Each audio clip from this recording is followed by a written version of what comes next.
Hello friends, आपका study with Kiran YouTube channel में स्वागत है। आज जो हमारी ये वीडियो है ये एजीएस एकेडमी के फोर्थ मॉक टेस्ट के एमसीक्यू पे है। इस वीडियो के अंदर हम जो हमारा फोर्थ मॉक टेस्ट था उसके मैथ के क्वेश्चन है वो डिस्कस करेंगे। आप मेरे चैनल को लाइक, शेयर और सब्सक्राइब जरूर करें ताकि आपको भी फायदा हो सके। ठीक, तो आज हमारा जो क्वेश्चन डिस्कस करेंगे वो हमारे फोर्थ जो मॉक टेस्ट है उसके क्वेश्चन है। लेट अस सी। इसके अंदर हमारे पास फर्स्ट क्वेश्चन जो था वो है ट्रायंगल ए बी सी विच जेकर 2 टाइम एंगल ए इक्वल है 3 टाइम एंगल बी इक्वल है 6 टाइम एंगल सी तो एंगल बी दा मूल पता करो। किसका मूल पता करना है? बी दा। तो इसके अंदर जब भी आपको इस ना क्वेश्चन दिख जाए ना कि 2a 3b 6c इस तरह का भी दिया हुआ है हमारे पास, तो हमें क्या करना है, इसके अंदर जो सबसे बड़ा नंबर होता है ना उसके टर्म्स के अंदर इन दोनों को लिख लेना है। देखो सबसे बड़ा क्या है? 6c है ना, तो मैं ए को सी की टर्म में लिख लूंगी। ये इक्वल है इसलिए इक्वल लिख सकती हूँ। तो angle A is equal to क्या आ गया? 6/2 एंगल है सी। तो ये 3 टाइम एंगल सी क्या आ गया ये। अब फिर बी को लिखूंगी 3 time angle B is equal to 6 time angle C. Angle B is equal to 6/3 कितना आ गया? एंगल 2 एंगल है सी। अब मुझे बताओ ट्रायंगल के तीनों एंगल का सम कितना होता है? 180। कितना होता है?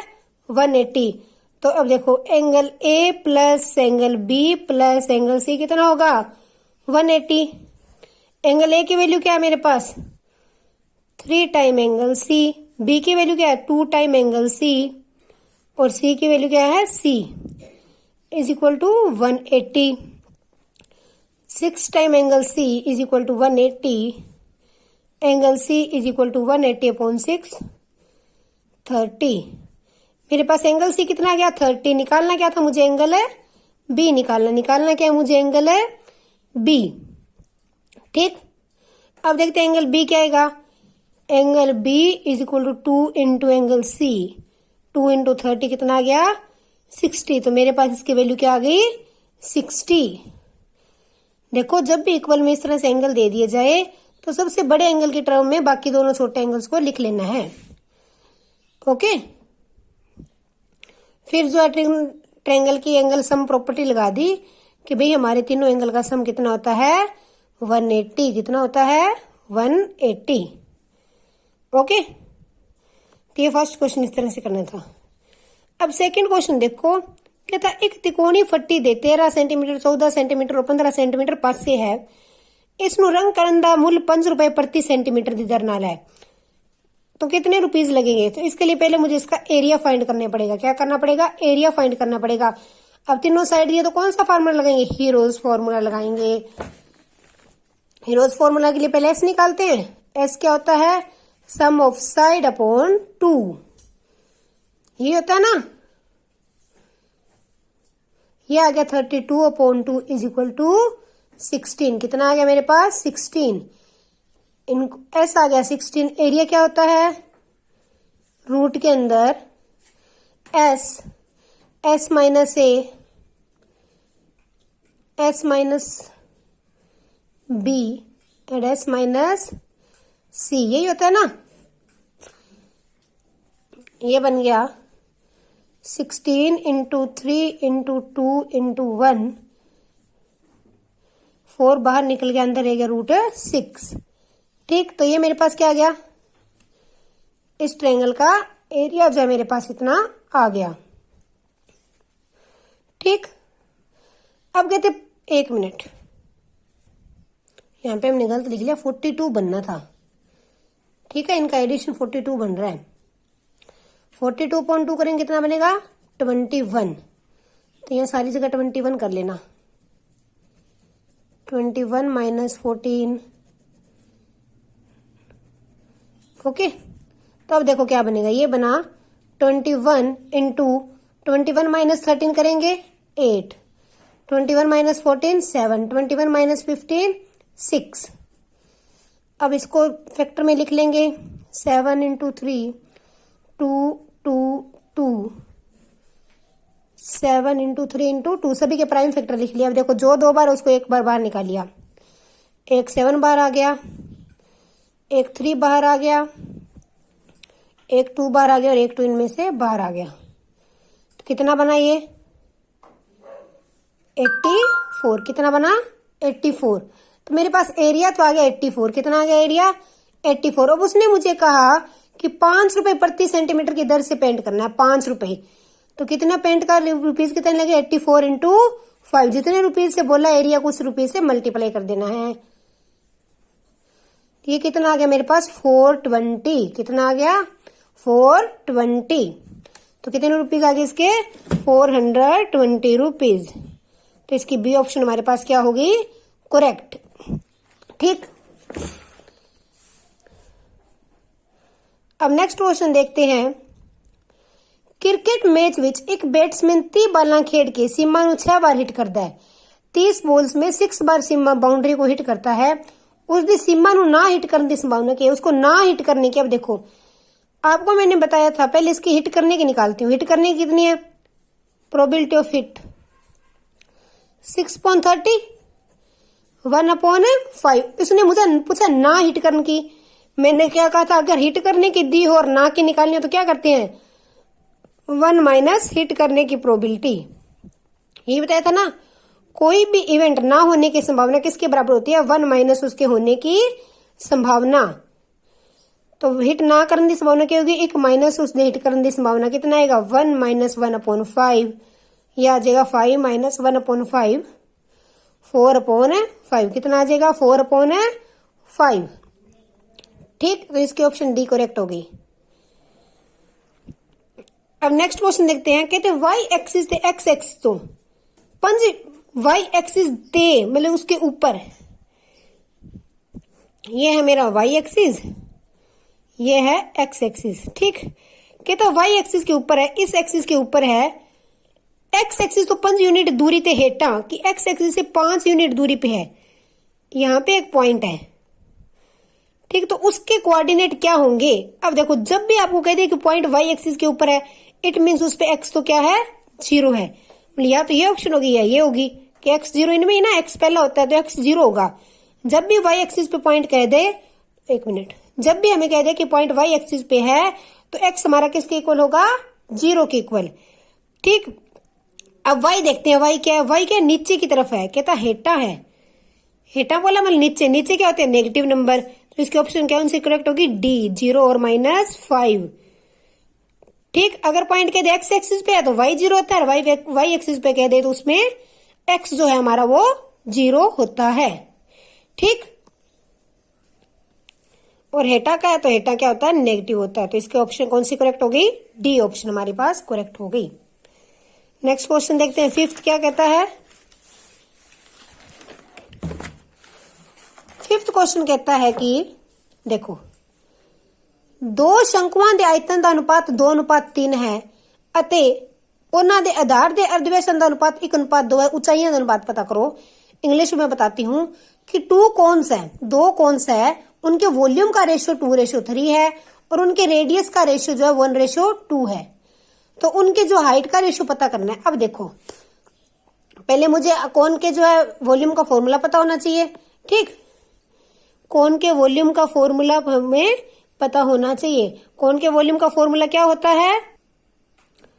वो होता है, वॉल्यूम होता है हमारे पास 1/3 पाई आर स्क्वायर एच। क्या होता है? 1/3 पाई आर स्क्वायर एच होता है। ठीक, अब मेरे पास 2 कोन है। मैंने मान लिया एक कोन 1 है, दूसरा कोन क्या है? 2 है। कोन 1 का रेडियस ले लिया R1, कोन 2 का ले लिया R2। ठीक, इसकी हाइट ले लिया H1, इसकी हाइट ले लिया H2। ठीक, अब उन्होंने मुझे बोला कि वॉल्यूम का अनुपात कितना? 2:3 है। तो मतलब कि पहले का वॉल्यूम ऊपर रखा अपॉन सेकंड का वॉल्यूम रखा। कहता ये क्या है? 2/3 के इक्वल है। ये कट हो गया। अब देखो, यहां से मेरे पास आ गया R1 square upon R2 square H1 upon H2 is equal to 2/3। उसने मुझे साथ में दिया है कि R1 अपॉन R2 हमारे पास क्या है? 1/2 है।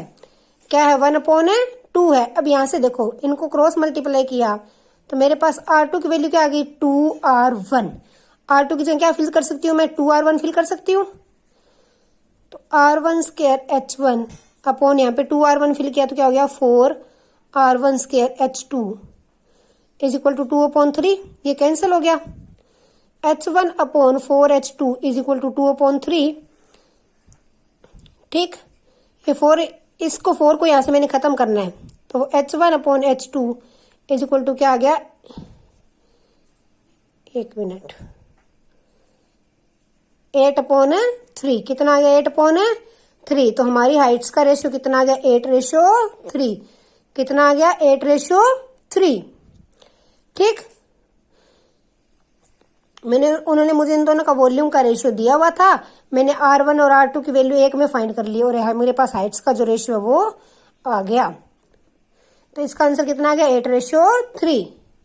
पहले मैंने आयतन का फार्मूला लगाया, पंजाबी में बताती हूँ। आयतन क्या होता है 1/3 πr²h।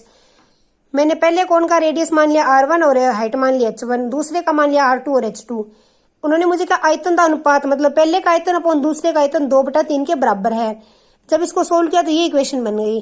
अब मुझे उन्होंने ये भी बोला था कि R1 और R2 का अनुपात ये है कि R1 अपॉन R2 ये है रेट। तो फिर मैंने यहाँ से R2 की वैल्यू R1 के अंदर निकाल ली, वो यहाँ पे पुट कर दी। यहाँ पे R1 पुट किया तो 2 की स्क्वायर 4 R2 आ गया। ठीक, अब इनको क्रॉस मल्टीप्लाई किया तो यहाँ से क्रॉस, यहाँ पे 4 था, मुझे क्या चाहिए था H1 H2 का सिंपल रेशियो दिया था, 4 डिवाइड में था, इधर आके मल्टीप्लाई हुआ तो क्या आ गया 8/3। तो 8:3। ठीक, अब नेक्स्ट क्वेश्चन है बहुपदी दी जीरोज हैं। अब इसकी जीरोज फाइंड करनी है। मैंने आपको क्या बताया था कि हमने क्या करना है, इसके फैक्टर देखने हैं। भाई ये माइनस का है ना, तो माइनस भी ध्यान में रखना है। तो 1 × -3 क्या होता है, -3 आता है, और -3 + 1 करेंगे तो क्या आता है -2। इनको जोड़ेंगे तो भी -2 आएगा ना। तो ये दोनों मेरे क्या होंगे फैक्टर हो गए। तो मैं इसको इस तरह से लिख सकती हूँ। फिर मैं क्या करती हूँ 2 को इन नंबर की फॉर्म में लिखती होती हूँ, ये करते हैं ना। तो 2 को इन नंबर की फॉर्म में लिखा, -3। अब पहले में से क्या कॉमन निकल रहा है, x अंदर क्या रहेगा x -3, दूसरे में से 1 अंदर क्या रहेगा x -3। तो ये क्या बन गया x + 1 and x -3 equal to 0 रखेंगे तो x की वैल्यू क्या आएगी, इसको 0 के बराबर रखा तो -1, इसको बराबर रखा तो +3। तो वैल्यूज क्या आ गई -1 एंड 3, -1 एंड 3। एक तो आप इस तरह से सोल्व कर सकते हो अगर आपको इक्वेशन सोल्व करनी आती है तो। अगर आपको इक्वेशन में हाथ ज्यादा ही टाइट है, आपसे इक्वेशन बिल्कुल ही सोल्व नहीं होती, तो आप ऑप्शन पुट करके देखो। देखो कैसे करेंगे। पहले मैंने x की जगह 1 पुट किया, देखो कि 0 बनता है क्या। x की जगह 1 पुट किया, 1 -2 -3, ये 0 नहीं बनता तो पहली ऑप्शन तो होगी नहीं। फिर मैंने दूसरी ऑप्शन ट्राई की, x की जगह -3 पुट किया, -3 स्क्वायर -2 × -3 ये क्या बन गया 9 + 6 -3। तो ये देखो ये भी जो है 0 के इक्वल नहीं बन रहा, तो ये ऑप्शन भी मेरी क्या हो गई रॉन्ग हो गई। फिर मैं तीसरी इक्वेशन पुट करके देखती हूँ, 3 पुट किया x की जगह, 3 स्क्वायर -2 × 3 -3 ये क्या बन गया 9 - 6 -3। तो ये 0 के इक्वल बन रहा है ना। अभी छोड़ना नहीं है, आपने एक चेक कर दिया और टिक लगा दिया, ऐसा कभी नहीं करना है। एक चेक कर लिया कि 3 बन रहा है तो टिक लगा दो, नहीं, दूसरे नंबर को भी चेक करना है। अगर एक बन जाए तो दूसरा भी चेक करो। -1 पुट करके देखती हूँ, -1 स्क्वायर -2 × -1 -3 ये 1 + 2 -3, ये भी 0 बन गया। तो ये वाली ऑप्शन मेरी करेक्ट होगी। आपने सोल्व करके निकालना है, सोल्व करके निकालो, पुट करके निकालना है, पुट करके निकालो। It's depend on you. अब 7th क्वेश्चन देखते हैं क्या कहता है। 7th क्वेश्चन कहता है जे 2 घाती समीकरण दे मूल बराबर हैं। ये चीज मैंने आपको पिछली वीडियो में कही थी कि मूल बराबर, एक हल, समान हल, ठीक है ना। ये वाले क्वेश्चन एग्जाम में पक्का आएंगे, आप इनको अच्छी तरह से कर लो। अगर अभी आपको ये क्लियर नहीं है टॉपिक तो आप मेरी वीडियोस देख लो, मैथ की मैंने प्ले लिस्ट बनाई है, उसमें डाला हुआ है ये वाला टॉपिक, उसमें मैंने काफी अच्छी तरह से कराया। आप वहां से देख के इसको अच्छी तरह से समझ लो। इसके अंदर से 2 या 3 नंबर का क्वेश्चन पक्का ही बनेगा। ठीक, तो देखो इसने बोला कि इस बाइक को, ये जो क्वाड्रेटिक इक्वेशन है इसके जो है रूट्स इक्वल है, मूल बराबर है। तो रूट इक्वल कब होते हैं, जब d इक्वल टू क्या होता है 0। d किसके इक्वल होता है 0 के इक्वल होता है। d क्या होता है हमारे पास, d की वैल्यू क्या होती है b² - 4ac ये होता है ना। अब देखो यहाँ पे b क्या है, Q² - 4a क्या है, pc क्या r किसके इक्वल होगा जीरो के इक्वल, क्योंकि डी जीरो है। वैल्यू किसकी पूछी है मुझे इसने? आर की, तो मैंने इधर आर रखना, बाकी सबको दूसरी साइड ले गए।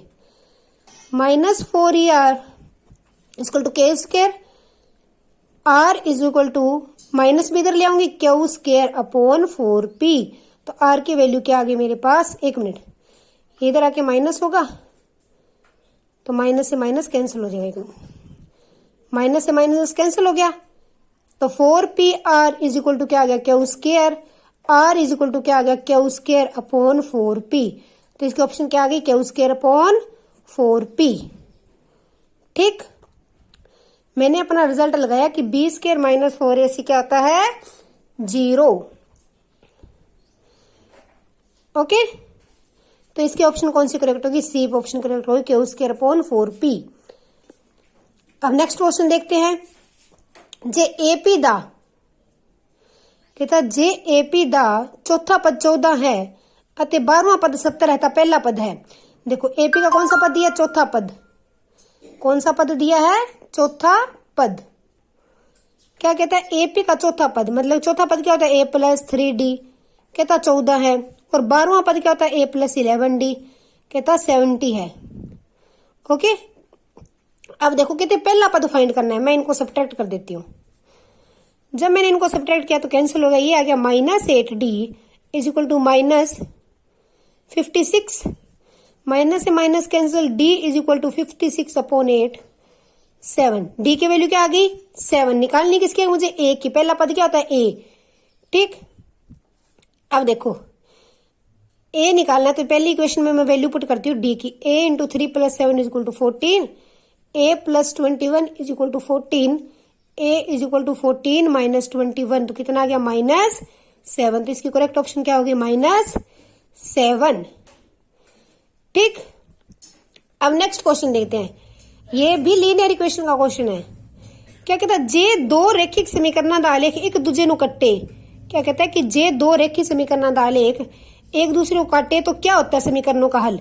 आपको मैं प्रॉपर बताती हूँ, देखो तीनों बात बताती हूँ। अगर काटे इंटरसेक्टिंग लाइन हो, पंजाबी में बोल देती हूँ, लिख अपने अपने। हाँ, जे एक बिंदु ते कट्टे, एक आपस विच कट्टे, जे दो समीकरण दा आलेख एक आपस विच कट्टे तो उसका यूनिक सोल्यूशन होता है, एक हल हुंदा है। क्या होता है? उसका यूनिक सोल्यूशन होता है, उसका एक हल हुंदा है। सेकंड, अगर पैरेलल हो, समांतर हो, तो क्या होता है? इनफाइनाइटली मेनी सोल्यूशन, अनेक हल हुंदे हैं। इनफाइनाइट सोल्यूशन, अगर सॉरी इनफाइनाइट नहीं, नो सोल्यूशन, कोई हल नहीं हुंदा। अगर समांतर है तो कोई हल नहीं हुंदा। दोबारा बोलती हूं, अगर इंटरसेक्टिंग है, एक मिनट, अगर इंटरसेक्टिंग है, एक पॉइंट पे काटे तो एक हल हुंदा है। पैरेलल है, पैरेलल मतलब समांतर, कहीं पर भी ना काटे तो कोई सोल्यूशन है नहीं होता। थर्ड है कोइंसिडेंट आ जाए, कोइंसिडेंट आ जाए हमारे पास, संपाती बोलते हैं शायद पंजाबी में से। एक लाइन के ऊपर ही दूसरी लाइन आ जाए, मान लो ये लाइन और इसके ऊपर ही दूसरी आ गई, तो क्या होते हैं? मेनी सोल्यूशन होते हैं, अनेका हल हुंदे हैं। क्या होता है? अनेका हल। ठीक, अब देखो हमारे क्वेश्चन में क्या दिया है? इंटरसेक्टिंग, काटवी रेखा। अगर दो रेखिक समीकरण दा आलेख एक दूजे नु कट्टे, काट रहा तो क्या होगा? एक हल होगा। क्या होगा? एक हल। तो इसकी कौन सी ऑप्शन राइट होगी? A option. अब नेक्स्ट क्वेश्चन देखते हैं 10th। कहता रेखिक समीकरण x + y = 7 अते 12x + 5y = 7 दा हल है। इसको भी दो तरह से कर सकते हैं। एक तो ऑप्शन पुट करके चेक कर लो, दूसरा सोल्व करना सीख लो।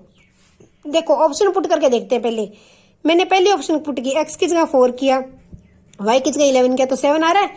नहीं आ रहा, तो ये ऑप्शन तो है नहीं।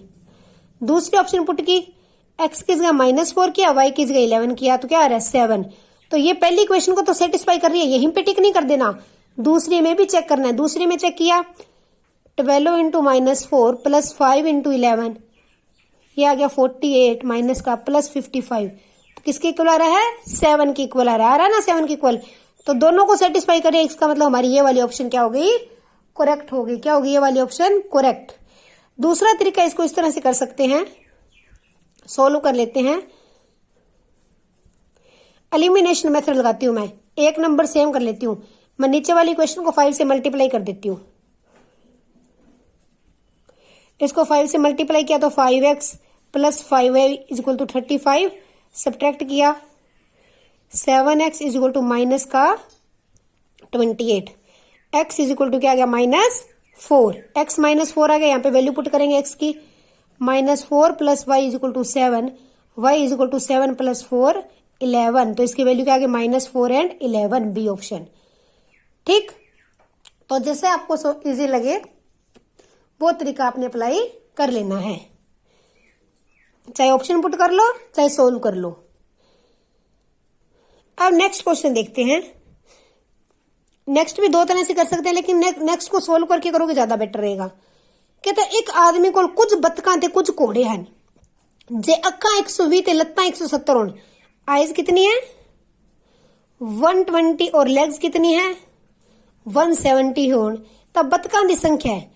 मैं मान लेती हूं कि आइज जो है मेरे पास, बतख मान लेती हूँ x है और हॉर्स मान लेती हूँ y है। ठीक, अब देखो बतख और घोड़े की अंकी कितनी होती है 2 2, तो 2 प्लस 2x प्लस 2y कितना है 120, और बतख की टांगे कितनी होती है 2, घोड़े की कितनी होती है 4, 2x प्लस 4y कितना है 170। इन दोनों को सोल्व किया, सब्ट्रैक्ट किया मैंने, ये कैंसिल हो गया, -2y is equal to -50, y is equal to 25, y क्या आ गया 25, तो y क्या था मेरे पास हॉर्स, हॉर्स आ गए 25, तो अब डक कितनी आएगी, वैल्यूज पुट कर दो किसी में भी, मैंने इसमें पुट की, इसमें पुट की, तो एक मिनट यहां कर देती हूँ, 2x plus 2 into 25 is equal to 120, 2x is equal to 120 minus 50, 2x is equal to 70, तो x कितना आ गया 35, तो मेरे पास बतखों की संख्या कितनी आ गई 35 आ गई। एक तो सोल्व करके कर सकते हो, एक आप डायरेक्ट पुट करके देखो। मान लो इन्होंने कहा बतखों की 25 है, मैंने देखा बतख अगर 25 है तो बतख की आंखें होंगी 50, तो पीछे घोड़े की आंखें कितने बच गई 70, इसका मतलब घोड़े कितने हैं 35। अगर 35 घोड़े हैं तो टांगे देखो ज्यादा नहीं बन जाएंगी, 120 टांगे तो इनकी बन गई। एक मिनट,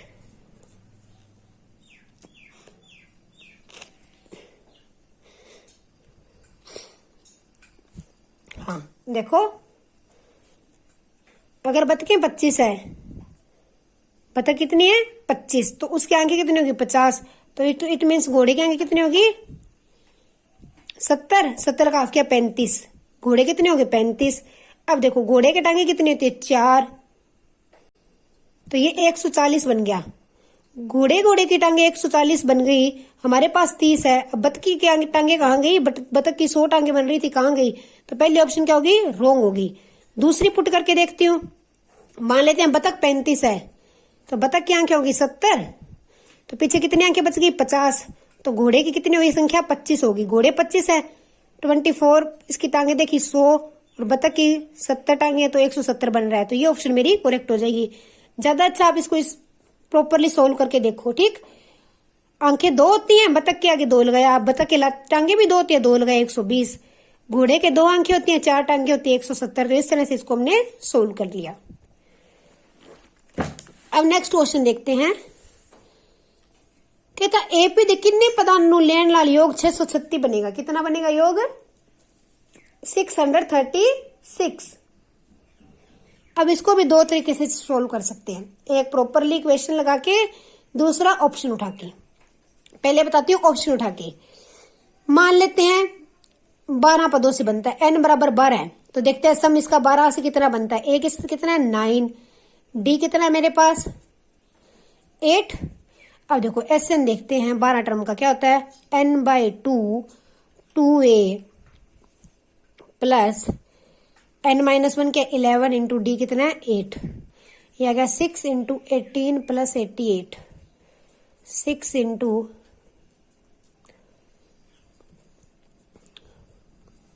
तो ये तो इसकी फर्स्ट ऑप्शन क्या होगी करेक्ट होगी, 12 क्या हो गया करेक्ट हो गया। ऐसे ऑप्शन पुट करके देख सकते हैं। दूसरा फॉर्मूला लगा लो, ऑप्शन पुट नहीं करनी आती, फॉर्मूला क्या होता है SN का n/2 2a plus n minus 1d होता है ना, मुझे n फाइंड करना है। SN क्या दिया हुआ है 636, n बाई 2, 2 इंटू ए कितना बना 18 plus n minus 1 into D कितना है 8। इसको सोल्व किया,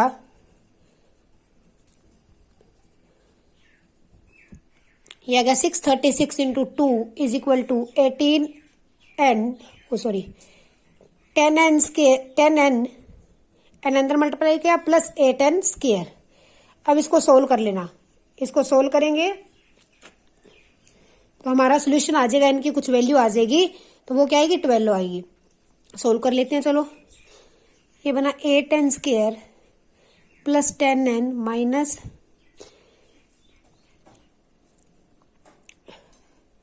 1272 इज इक्वल टू 0। अब आप इस इक्वेशन को सोल्व करोगे तो हमारा आंसर जो है वो आ जाएगा। मैं सोल्व करा ही देती हूँ। 8n square plus 10n minus 1272 is equal to 0 है, minus b plus minus b square minus 4ac minus minus plus हो गया, 4ac किया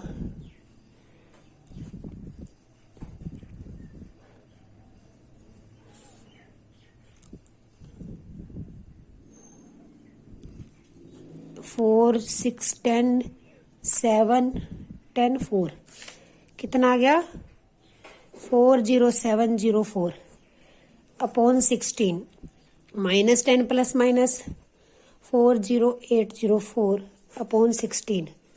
ठीक, अब इसका रूट निकाल लेंगे, रूट से वैल्यू पुट कर देंगे तो हमारा क्वेश्चन जो सोल्व है हो जाएगा। आप रूट निकाल के देख लेना। तो इसको ऑप्शन से चेक करेंगे तो ज्यादा बेटर रहेगा कि ऑप्शन को पुट किया, इतना बड़ी कैलकुलेशन सोल्व नहीं करनी पड़ेगी। ठीक, अब नेक्स्ट क्वेश्चन देखते हैं। 2 अंकों वाली कितनी संख्या 3 नाल विभाजित होंगी हैं? 2 अंकों वाली की ये कितनी संख्या 3 नाल n पूछा है, कितनी संख्या होगी। अब देखो 2 अंकों वाली पहली संख्या 3 से कौन डिवाइड होती है, जो 10 नहीं होती, 11 नहीं होती, 12 होती है। और 2 अंकों वाली लास्ट कौन सी है 99 है, जो 3 के टेबल में आती है। अब देखो मेरे पास a कितना है 12, d कितना है 3, निकालना क्या है n निकालना है कितना है, और an कितना है मेरे पास, लास्ट टर्म क्या है 99। मैं फॉर्मूला लगाऊंगी an वाला, an is equal to a plus n minus 1 into d. an कितना है 99, a कितना है 12, n minus 1 into 3, 99 is equal to 12 plus 3n minus 3, 99 is equal to 9 plus 3n, 90 is equal to 3n, n is equal to कितना आ गया 30। तो इसकी correct option क्या होगी ए। क्या आ गया n मेरे पास 30। ठीक, n की गिनती कितनी आ गई 30। देखो 3 नाल विभाजित किया तो मैंने 2 अंकों वाली सबसे छोटी 3 से डिवाइड होने वाली ले ली और सबसे बड़ी वाली ले ली। जो सबसे बड़ी थी वो an था, सबसे छोटी थी वो a था।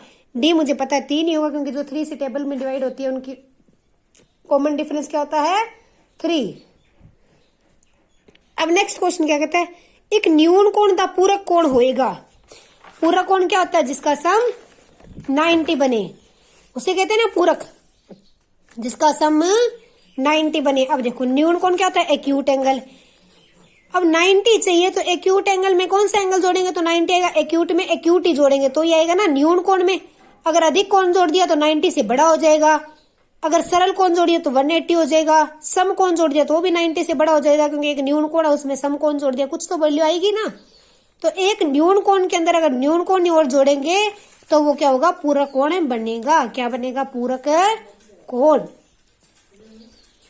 ठीक, अब नेक्स्ट क्वेश्चन देखो, कहते द्वितीय त्रिभुज विच केड़ी रकम सही है, कि इस त्रिभुज में कौन सी बात है सही है। ये अगर 90 है ये 50 है, तो इसको 2 तरीकों से बताती हूँ।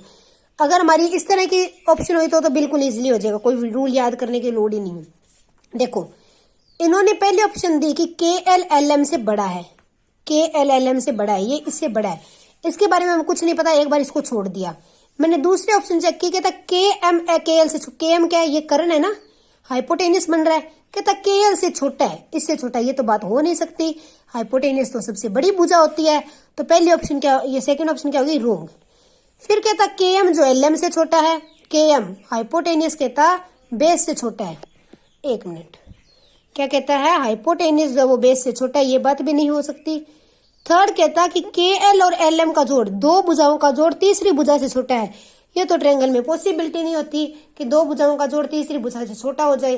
कोई भी दो भुजाओं का जोड़ जो तीसरी भुजा से हमेशा बड़ा होता है। तो ये तीनों ऑप्शन तो रॉन्ग होगी, तुम्हारी फर्स्ट ऑप्शन क्या होगी, सही होगी। कौन सी ऑप्शन करेक्ट होगी, फर्स्ट। दूसरा तरीका, हमें पता होना चाहिए ये ट्रायंगल थी, ये 90 था, ये 50 था, तो ये कितना आ जाएगा, 40 आएगा ना। तीनों का सम क्या होता है, 180 होता है। 180 होता है ना। तो देखो, जो कोण बड़ा है उसके सामने वाली भुजा बड़ी होती है। तो इन दोनों में से कौन कौन बड़ा है, 50। तो 50 के सामने वाली भुजा क्या होगी, इससे बड़ी होगी। तो के एल जो है वो एल एम से बड़ी होगी। के एल जो है एल एम से बड़ी होगी। ਵੱਡੇ कोण के सामने वाली भुजा भी बड़ी होती है। बड़े कोण के सामने वाली भुजा बड़ी होती है। ठीक, तो इसकी कौन सी ऑप्शन करेक्ट होगी, फर्स्ट ऑप्शन जो इसकी करेक्ट हो गई। अब नेक्स्ट क्वेश्चन देखते हैं। दो चक्रांती वध तो वध खिंचिया जा सकने वाली सांझियां स्पर्श रेखावां की गिनती। क्या दो चक्रां दी वध तो वध खिंचिया जा सकने वाली सांझियां स्पर्श रेखा कि दो चक्कर, टू सर्कल्स की कॉमन जो है टेंजेंट्स कितनी होंगी। अगर यहाँ पे लिखना था थोड़ा सा कि बाहर से टच करते हो, कहां से टच करते हो, बाहर से एक दूसरे को टच कर रहे हो। तो जब भी टू सर्कल्स बाहर से एक दूसरे को टच कर रहे हैं एक पॉइंट पे, तो उसकी ज्यादा से ज्यादा जो स्पर्श रेखा है वो 3 खींची जा सकती है। सांझियां ज्यादा से ज्यादा कितनी खींची जा सकती है, 3। ज्यादा से ज्यादा कितनी खींची जा सकती है, इसके अंदर 3 जो है हमारे पास खींची जा सकती है। कब, अगर दो सर्कल जो हैं बाहर से एक दूसरे को स्पर्श करते हो तो उनकी कॉमन टेंजेंट, कॉमन सांझी स्पर्श रेखा कितनी खींची जा सकती है, 3। ठीक, अगर अंदर से टच करता हो ना, ऐसे एक सर्कल दूसरे को अंदर से टच कर रहा है इस तरह से, तो सांझी स्पर्श रेखा 1 खींच सकते हैं। कितनी खींच सकते हैं, 1। ओके, तो ये था, हमें कहा था बाहर से एक दूसरे को टच कर रहे हैं तो कितनी सांझी स्पर्श रेखाएं खींच सकते हैं, 3। अब नेक्स्ट क्वेश्चन देखते हैं। कहता जे कोस क्यूब थीटा और y sine cube theta, y equal to sine cube theta, था इसकी वैल्यू फाइंड करो। मैं इसके अंदर वैल्यू पुट कर देती हूँ एक्स की। एक्स की कितनी है, कोस क्यूब थीटा की power 2/3 plus sign cube theta की पावर 2/3। अब 3 इसमें ऊपर है, इसमें नीचे कट गया, ये क्या रहेगा, कोस स्क्वायर थीटा प्लस, इसमें भी 3 से 3 कट गया, sine square theta. Cos square theta plus sine square theta कितना होता है, कितना होता है, 1। ये बात याद रखना, cos square theta plus sine square theta कितना होता है, 1। तो इसकी कौन सी ऑप्शन करेक्ट हो गई, डी। कौन सा क्वेश्चन जो टिक हो गया हमारा, डी ऑप्शन। अब नेक्स्ट क्वेश्चन देखते हैं। कहते सूरज दा उचाण कोण जदों एक खंबे दी परछाई दी ऊंचाई दा, खंबे दी परछाई इसकी ऊंचाई दा h/3 गुना है। क्या कहता है, सूरज का उचाण कोण फाइंड करना है।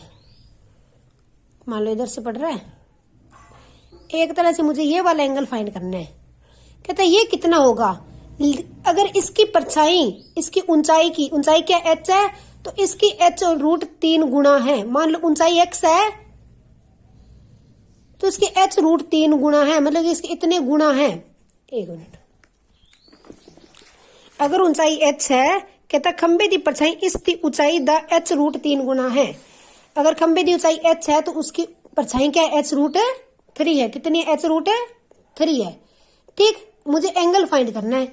अब देखो कौन सा रिलेशन बन रहा है, परपेंडिकुलर और बेस वाला। परपेंडिकुलर और बेस किस में होते हैं, tan थीटा में क्या होता है, परपेंडिकुलर अपॉन बेस, लंब बटा आधार।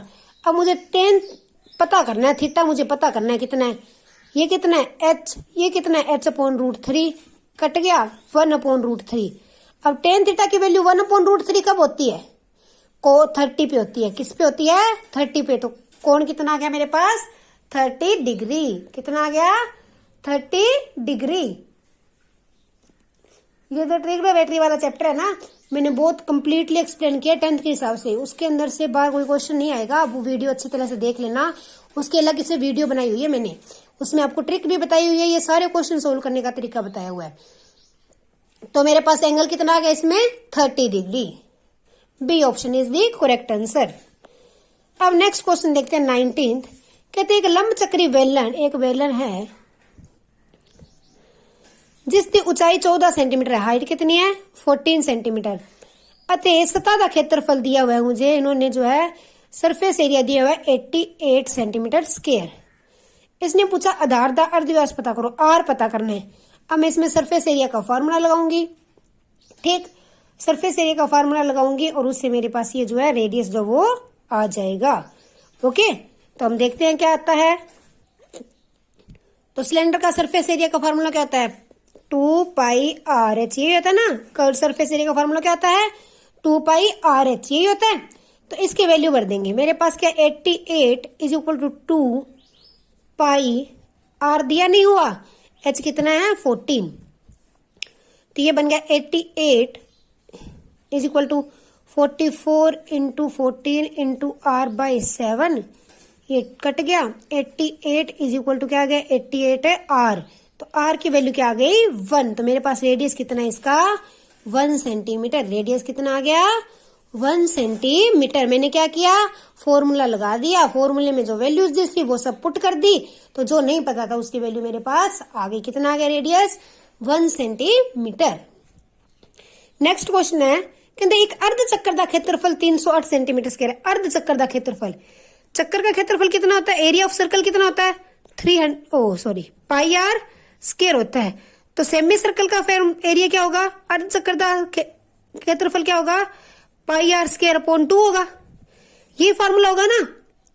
इन्होंने मुझे पैरामीटर पूछा है, पेरीमीटर मतलब परिमाप पूछा है, परिमाप के लिए मुझे आर चाहिए, तो पहले मैं आर निकालूंगी एरिया से। एरिया दिया 308 is equal to pi r square, pi into r square upon 2, क्योंकि सेमी सर्कल है। ये बन गया 308 into 7 into 2 upon 22 is equal to r square. ये कट किया तो ये बन गया 14 into 14 is equal to r square. तो आर कितना आ गया मेरे पास 14, आर की वैल्यू क्या आ गई 14 आ गई।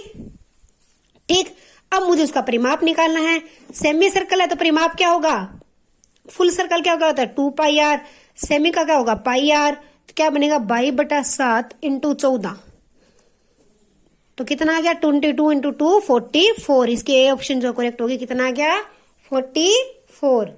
हमारे पास इसका आंसर क्या आ गया 44।